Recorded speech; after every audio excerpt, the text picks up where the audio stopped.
impetus behind this program, and this is a special program, it's a new program that we started this year here at the Arden, and it's an attempt to address challenges that we saw kind of across the field having to do with new plays and new play development.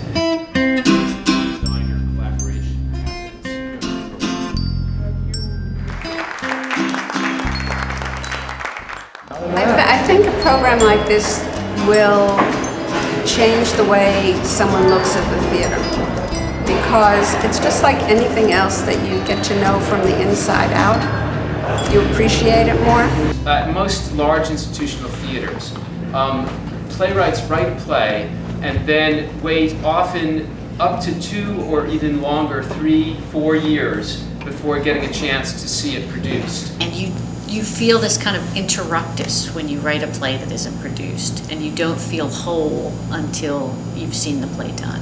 Because I kind of learned the lesson the hard way of don't open a play in New York, you know, because part of things is you're working on the play, you want to make the play work, and the second part of the equation is you're trying to figure out how to do the play.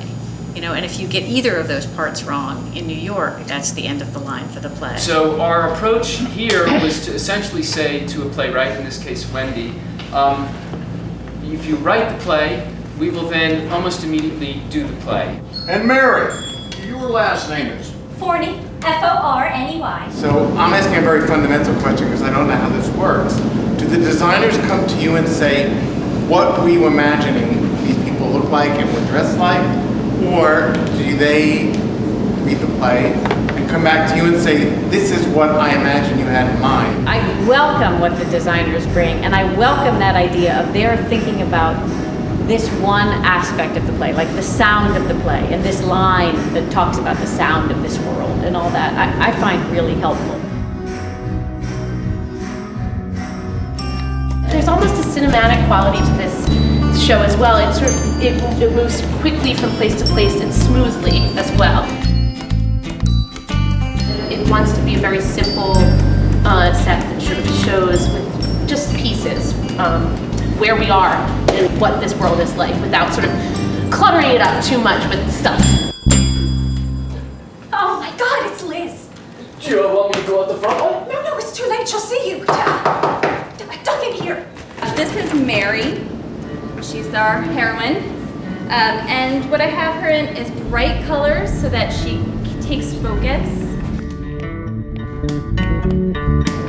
There's a line that Wendy uses in the show that I really love where the women are talking about the changes after their divorces, and they mention that without the TV playing sports on in the background, there's no longer this incessant boom of American masculinity, which I really liked and thought that in some ways my job on the show was to discover what the incessant boom of American femininity is.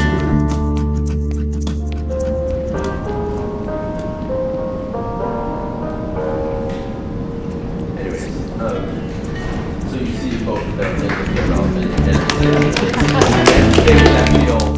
That there was this sort of Dickens influence, and then we were just talking about when I went to see my son in Lend Me a Tenor, and there was this kind of Lend Me a Tenor, farcical influence, and then there was, Restoration comedy, which I had just seen in London. So a lot of things kind of came together, and Midsummer Night's Dream, which we also talked about this idea of a woman falling in love with an ass, and this idea of people being kind of set loose in the forest.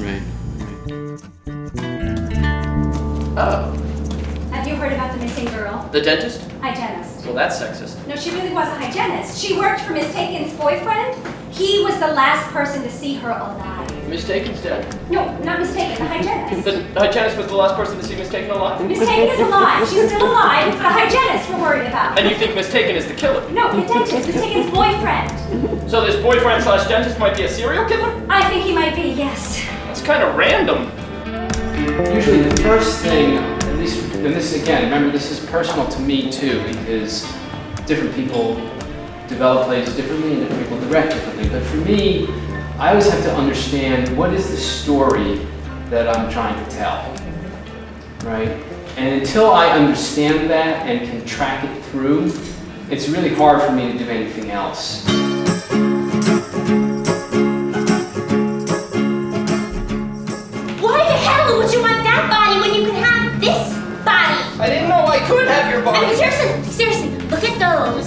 And then look at these.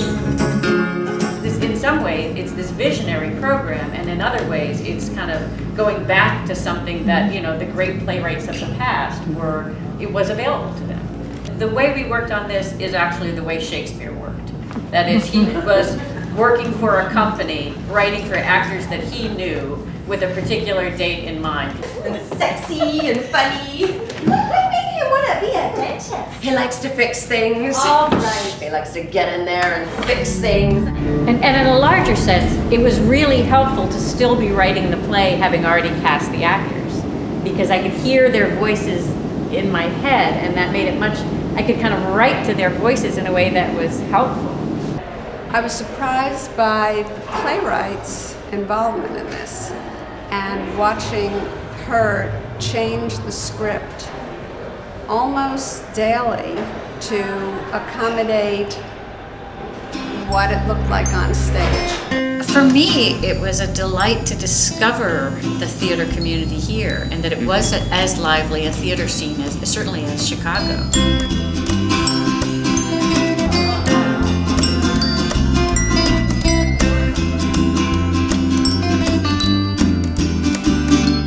Well, I wanted to do that Writers' Room project because I just thought it was a great and unprecedented opportunity to see a play being made from start to finish. And yeah, I mean, it's like the story about how the story gets made, you know? So we saw the first reading, you know, we got to go to things that audiences never get to go to. That's usually like a private room around the table. We got to see the actors try stuff out that didn't work. We got to see the director respond to them. We got to see the playwright rewrite things like day to day, week to week, and you kind of know maybe all that stuff goes on behind the scenes, but you never get to see it, and you never get to see how it affects the final product. So that was just fantastic. And your support, frankly, I mean, because we could feel it, that people were invested in what we were doing. And that was also unexpected, I think, from us. It'd be like, this group of people we're actually drawing some encouragement from because they seem to be having a good time and they're enjoying being here. And this thing that, you know, that we spent an hour and a half on, this entrance and exit that, you know, is going to take literally 30 seconds of stage time, that people are actually invested in seeing if it got better. And they wanted it to get better, and that was helpful. So, yeah. Mom? Honey, I'm camping. Come out, I need you. Where's Trenner? He bailed.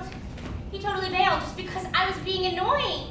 I think she may be in shock because she may have hypothermia. She's definitely gonna need first aid. He got all mad because he wanted me to wear a headlamp, even though it looked really stupid in the 70s. And now I have shock and hypothermia and PMS. And also college is really hard and the type is really small and the whole thing is like one big giant SAT. And all I have in the dining halls is casseroles with macaroni that's like wet.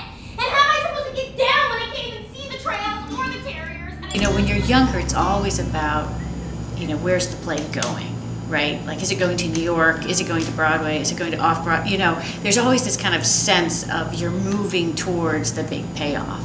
And I think what's changed for me is just recognizing what a gift the process is, and enjoying the process, and enjoying this production. And honestly, if this is the only production I get of this play, I still have this satisfaction of having written something and seen it done well and knowing it works.